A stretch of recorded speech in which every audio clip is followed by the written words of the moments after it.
You are just watching clips of the latest budget forecast, and stay tuned for more of that coverage. But next, he was appointed the Commissioner of Revenue in 2007, and he had to navigate the troubled waters of fluctuating state receipts. He now joins us in the studio. Commissioner Ward Einess, welcome. Yeah, it's good to be here. Good to be here. How would you stabilize our revenues? Because it certainly seems that Minnesota revenues are in constant fluctuation.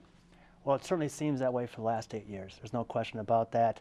Now, there's a number of things you can do to mitigate the volatility of the tax system, and those have been talked about in the legislature, and some of them are difficult from a political standpoint. But one of the things is the corporate income tax is the most volatile tax in our arsenal of revenues. I think they say when the economy gets a cold, the corporate income tax gets the flu. And so one thing we've been talked about is maybe eliminating or reducing the corporate income tax to take away some of that volatility. Also the income tax, by its very nature, we have a very progressive income tax in Minnesota, and the more progressive the income tax, the more volatile it is. So there has been talk about, maybe flattening out the income tax and replacing that revenue with maybe a broad-based, consumption-based tax. And when you say consumption-based tax, does that mean sales tax? It generally means sales tax, expanding the sales tax to a broader array of services and goods. Of course, as you know, that comes fraught with its own political and policy challenges. Have a more regressive tax system overall. There's things you can do to mitigate that regressivity, providing low-income tax credits and deductions and the like. But going to a broader-based consumption tax would generally be less volatile, but it would result in probably a more regressive overall tax system. So you got to balance out the volatility concerns you have with the distribution of the tax, the regressivity, the progressivity. So all those things have to be balanced out. And so, volatility is a major issue. It helps. From your perspective, yep. What would be a higher priority? To eliminate or reduce the corporate income tax, which is highly volatile, as you said, or the income tax? Well, they're two different animals. The corporate income tax raises about $700 to $800 million a year. So it's a relatively small tax, about 9% of all of our general fund revenues. The income tax is $7 to $8 billion a year. So you're right. And so it's really about how much you can really bite off.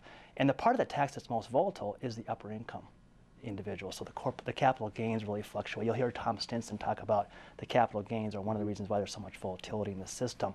One of the decisions you make is, do you want to eliminate the capital gains tax in Minnesota? Some states don't have tax on capital gains. We do. We tax it as normal income.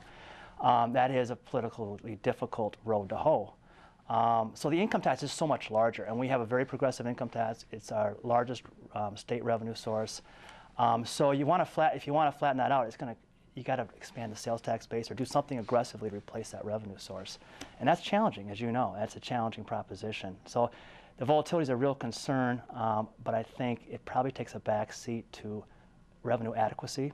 And what do you mean by revenue adequacy? Having enough revenue. I mean, you could definitely make the system less volatile just by reducing taxes, reducing the income tax, reducing the capital. But don't you also then reduce the revenue? That's right. So you need revenue adequacy to fund all the central functions of state government, and so it's a catch-22. It's difficult. I think if you were to talk to Tom Stinson, some people have really looked at this. I think the two things they would point to would be the corporate franchise tax and capital gains tax and upper income tax levels is what really makes the system most volatile. And then so reduce those. That would be your recommendation? Well, I think that if you want to take volatility out of the system, that's certainly my recommendation. There's probably other reasons to reduce those taxes too. The governor proposed eliminating the corporate franchise tax over a number of years. I think most people have looked at it from an objective standpoint. Both Democrats and Republicans realize it is not a good revenue source to rely upon. It's an impediment to job growth, impediment to capital formation. It's a very regressive tax. And so I think most people generally believe that, yeah, in the long term, we should probably wean ourselves off that revenue source in a time of profound budget deficits. That's exceedingly difficult to do. Well, let me ask you to give a recommendation to the incoming governor. I mean, what would you suggest that administration look at? Well, boy, it's going to be difficult, obviously, because you're looking at close to a $6 billion budget deficit. I think it's exceedingly difficult, I found out firsthand, to do major overhaul of tax reform, systemic tax reform, when you're facing a budget deficit of that magnitude. It is just very difficult. If you look at all the big reforms that have taken place, they've almost always taken place during a time of surplus, because you really need a surplus in order to kind of balance out the winners and losers and those sort of things. So I think it's going to be extremely difficult. I do think there's certain things we need to do in order to stimulate the economy, and I think the corporate franchise tax is one of the first things they should look at. I think the literature is pretty persuasive that that tax is truly an impediment to job formation and capital formation. And I think both tax chairs, both Senator Bach and Representative Lancheski, would concur with that assessment. So I think there's a bipartisan agreement. The question is, how do you replace that revenue? And is it feasible to do that when you're looking at a profound budget deficit like we are going to be facing?